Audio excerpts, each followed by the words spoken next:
Yeah, this was video 45. In the next step, I want to give you general solutions of the Hurwitz determinant for n is 2, 3, and 4, so that you never should calculate Hurwitz determinants in the case of these degrees. Because determinants can be calculated also if the numbers are not given of the coefficients. Let's start with H2. So we have C2p squared plus C1p plus C0. Of course, this is a denominator polynomial function of a system function. Then we know that the 2 times 2 determinant is filled with C1, 0, C2, C0. And we calculate that the Hurwitz determinant is C1, C0.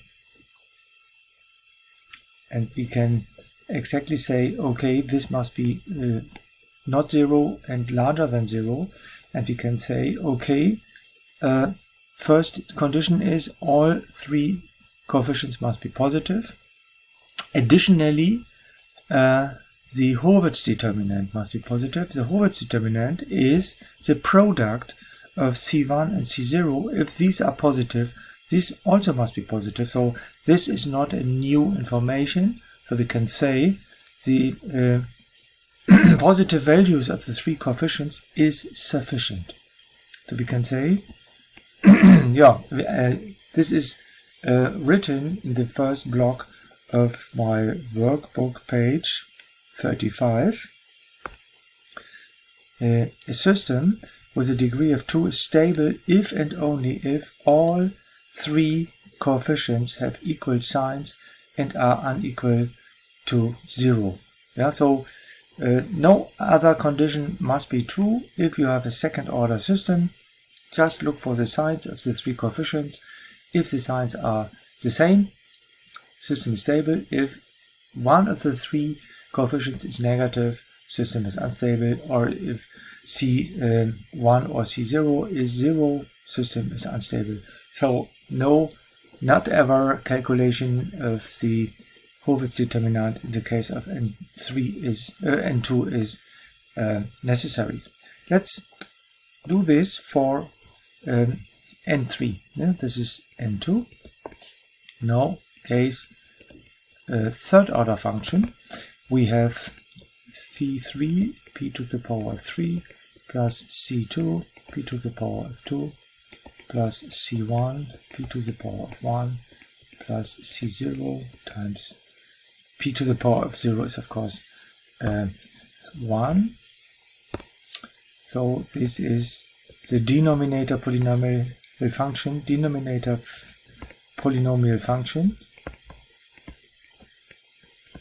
of system transfer function. Don't forget that we discuss stability of systems and we look only on the denominator polynomial functions. So, of course, all conditions. The first condition, all conditions must be true. The first condition is all coefficients must be positive and not 0. That's of course true. Very simple to see. But is this sufficient? As in the case of N2, let's check the H determinant of the third order system is C2, C0, 0, C3, C1, 0, 0, C2, C0. And with this we have to check the H1, of course, must be positive. H2 is the relevant, important information, because H2, if H2 is positive, H3 is also positive, caused by the development to the last column. I have mentioned this. So H2 is the relevant determinant which must be checked. And you see, in this case, very simple, the determinant is C2, C1 minus C0, C3 must be positive. That means the C2, C1 must be larger than C0, C3. So what we can say, in other words, the product of those internal coefficients must be larger than the product of the external coefficients. Yeah, just check this times this must be larger than this times this. So this is the only additional condition which must be true except of this. So if you check a third order system, first check are the coefficients have the same sign, and furthermore is the product of those internal coefficients larger than the external coefficients, then this is true. And finally we can, so this can be found in my page 35 in this block. A system with a degree of 3 is stable if and only if all four conditions have equal signs, are unequal to 0, and the condition C2 times C1 is larger, C0, C3 is valid. Yeah. So this is a third order polynomial function condition calculated with Hurwitz, and I think I should add the fourth order system without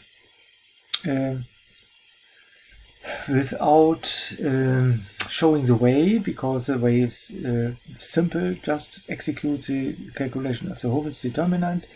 If your system has a degree of 4, this is stable if the following conditions are valid. Of course, this is identical to condition 1 of Hurwitz, and the execution and calculation of the Hurwitz determinants delivers two inequalities. First inequality is C2 and times C3 must be larger than C1, C4, and C1, C2, C3 must be larger than C1 squared times C4 plus C0 times C3 squared. Zungenbrecher. So you have to check the signs, coefficients, and two inequalities, and then you already never calculate the Hurwitz determinants again.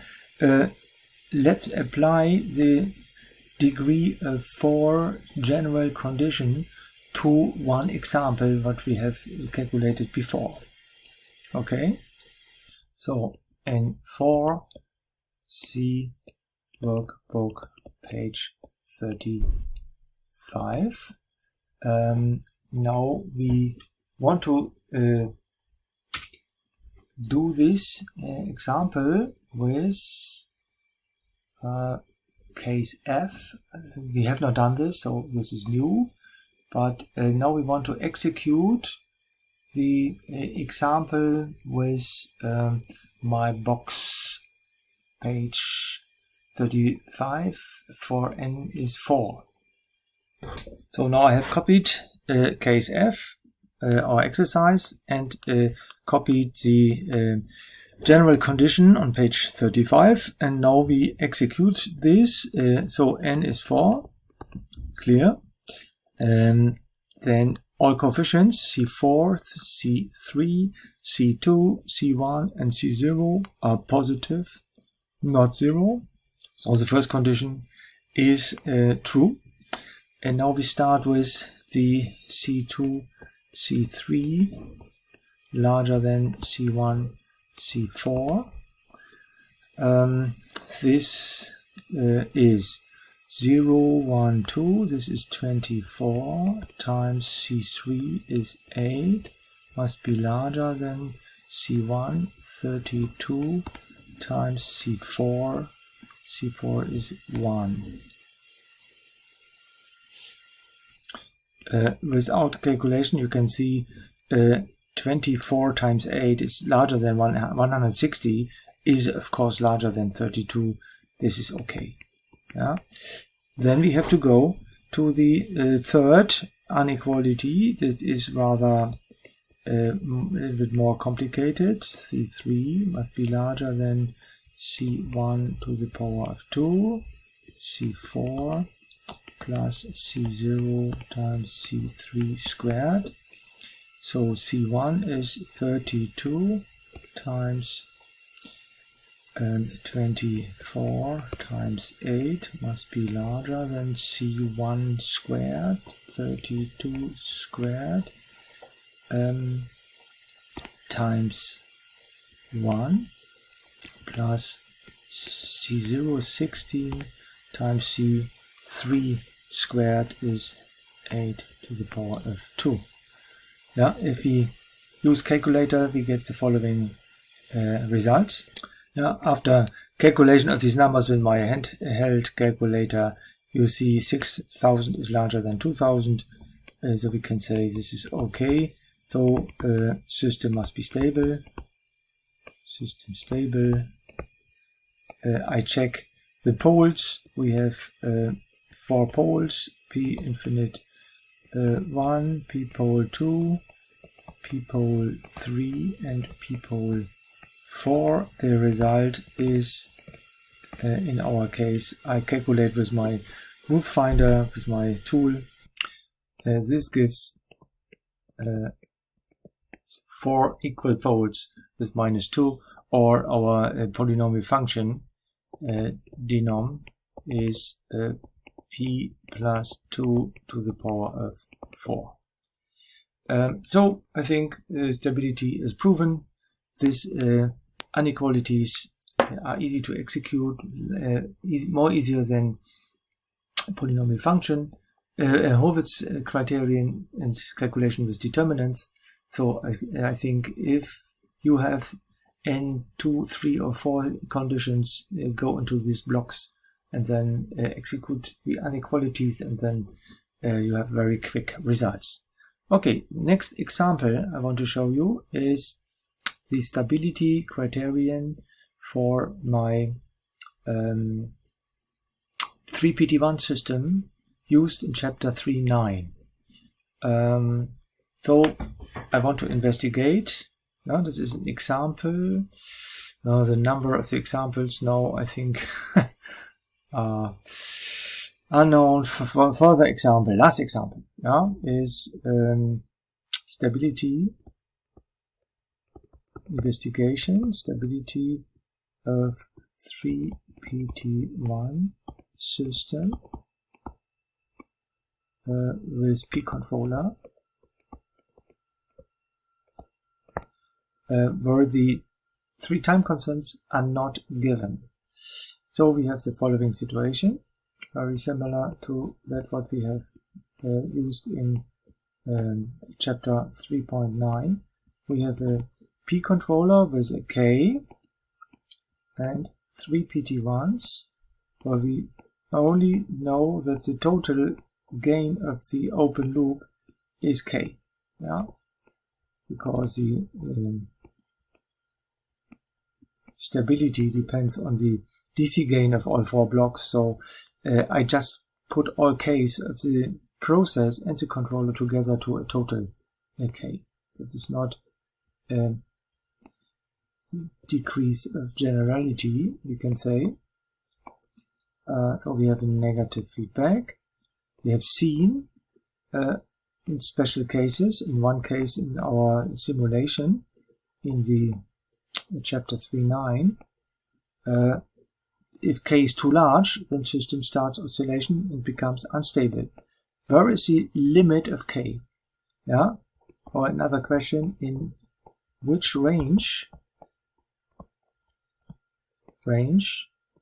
of negative infinity smaller than K smaller than positive infinity? So if K varies over the complete possible real range, in which range system is stable. So this is a investigation, we can say this result, if this is possible, this result shows a general statement for any 3PT1 system controlled with a P controller. For this case, we write down the need system transfer function of the closed loop, especially the denominator, and we start with the open loop case. We have done this. I think we have the result of the closed loop system of 3PT1s. That was an example here in this case where the pole condition doesn't work, so we just copy the closed loop transfer function.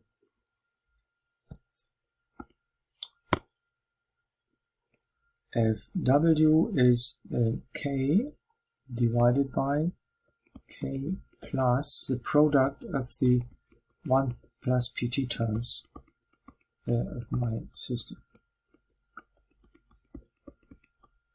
So to investigate this, we need the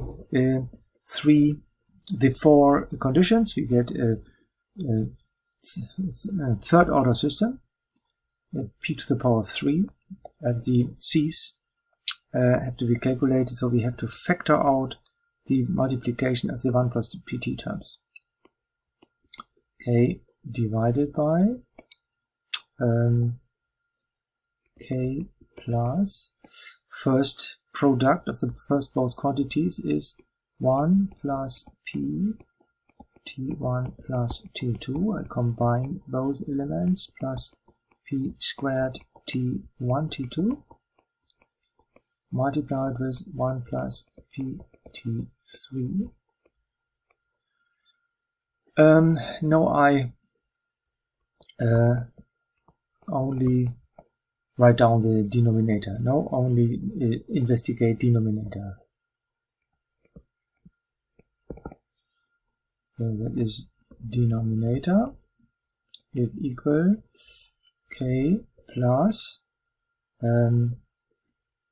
if I do this, this is 1 times 1 is 1, it is C0 plus P. Now I collect all terms with a simple P. P times T1 plus T2 plus 1 times PT3 is P times the sum of the 3 time constants plus that is C1. Now I collect all terms with P squared. I have P squared times T1 T2 times 1, and P times P gives T squared times T3 times T1 plus T2, so we have a P squared times T1 T2 plus T1 T3 plus T2 T3 for the mixed product of 2 time constants plus, and this is C2, and finally we have a p to the power of 3 times p squared times p gives the product of the 3 time constants t1 times t2 times t3. Okay, this is the coefficient C3, and we now can say, okay, in which case this system is stable. We have a third order system, and we know that the sign of all coefficients must be the same. So if this is positive, this also must be positive. Could this be negative? Yes, of course, this could be negative if one of the time constants is negative or the system, the open loop system is unstable. So we can only say something about k if we know something about the signs of the t's. So first case 1, we assume that all the time constants, the 3 time constants, are positive, and in case 2 version I make one of the time constants negative and the 2 other should be positive. That is also can easily be investigated with our now well-known denominator polynomial function. So, case 1, if are positive, then I know C3 is positive, C2 is positive, and C1 is positive, because this is the sum, it's a mixed product of the sums, and the product of all threes then of course are positive. And the condition 1 postulates that then the fourth coefficient C0 is also be positive, and this has as a consequence that k plus 1 must be positive, or for k we get just the condition k must be larger than minus 1. That's the first border of k. So if k is minus 2 or more negative, then the system will be unstable, because then this condition is violated. But this is necessary but not sufficient. To have a sufficient condition, we have to check the second order polynomial function, not the second or the third order condition here, that the product of the internal coefficients must be larger than the product of the external conditions. And then, if this is true, we have proven the stability. So let's write this down. C2, C1 must be larger than C0, C3. We write down this condition expressed with our t's and k's.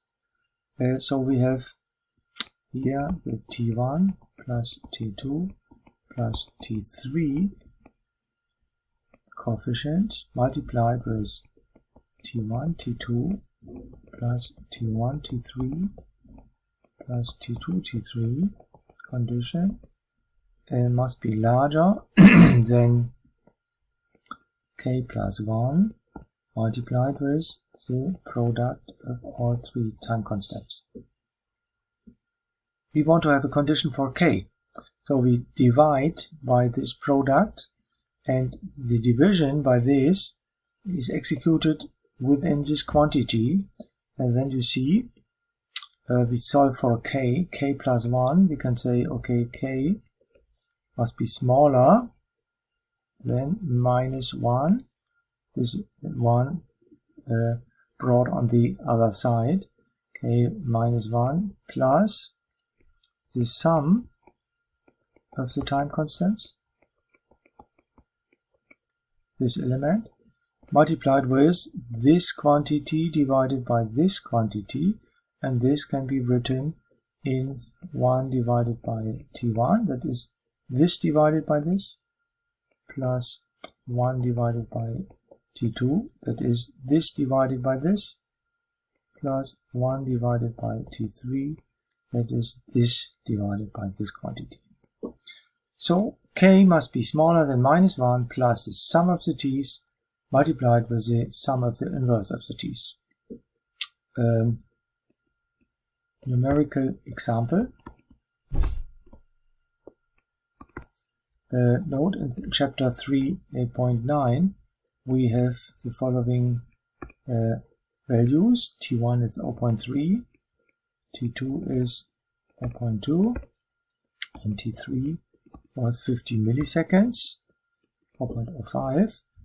And now I want to have the that is the upper limit of k. Yeah, as k is minus 1 plus sum of the t's is 0.55 multiplied with the sum of the inverse of t's. This is 3.3 period plus 1 over 0.2 is 5 plus 1 over T3 is 20. If we factor this out, then we get the following result. So my calculator throws out that is 14.558 3 period. So we can say result system is stable.